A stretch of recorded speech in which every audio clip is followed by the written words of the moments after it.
Once upon a time, in a small village nestled at the foot of a towering mountain, there lived a humble stonecutter named Harish.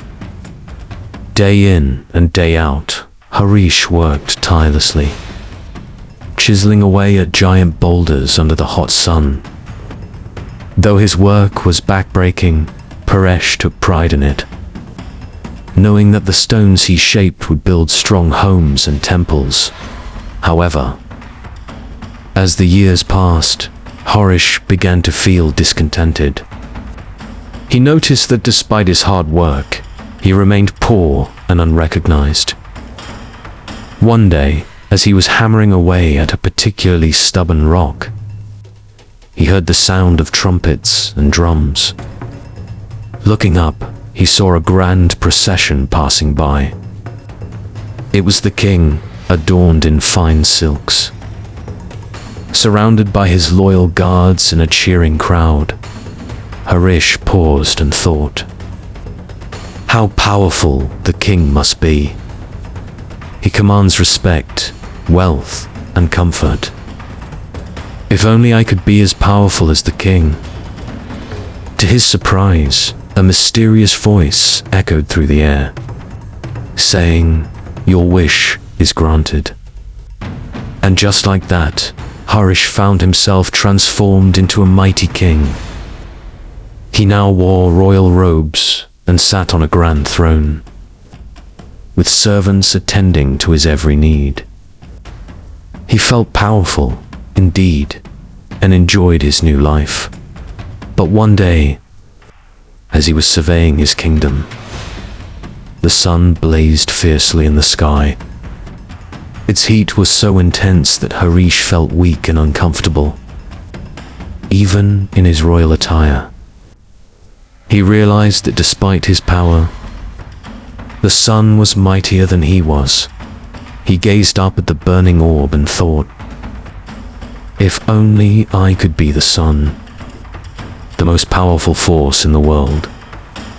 Again, the mysterious voice responded, "Your wish is granted."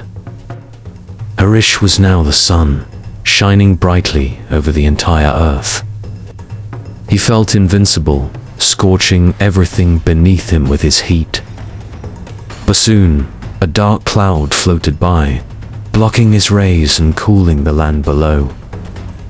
The cloud, it seemed, was more powerful than he was. Frustrated, Harish wished to become the cloud, and his wish was granted. As a cloud, he took pride in his ability to cover the sun and bring rain to the earth. But one day, he encountered a strong wind that blew him across the sky with ease. The wind, Harish realized, was more powerful than the cloud, determined to be the most powerful force of all. Harish wished to become the wind. As the wind, he roared across the land, uprooting trees and tossing waves in the sea. But as he swept over the mountain, he found himself unable to move it. The mountain stood firm, unshaken by his strength. In awe, Harish thought, the mountain is the most powerful of all. If only I could be the mountain. For the last time, the mysterious voice said, "Your wish is granted." Harish was now the mountain, solid and immovable. He felt proud, knowing that nothing could surpass his strength. But as the days passed, Harish felt a sharp pain. He looked down and saw a small stonecutter chipping away at his side, just as he had done before. It was then that Harish realized the true power was not in kings, the sun, clouds, or mountains, but in the perseverance and dedication of the stonecutter.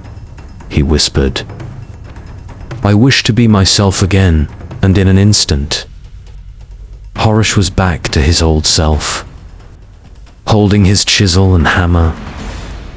But now, he was content, knowing that true strength and happiness come from embracing who we are in the work we do.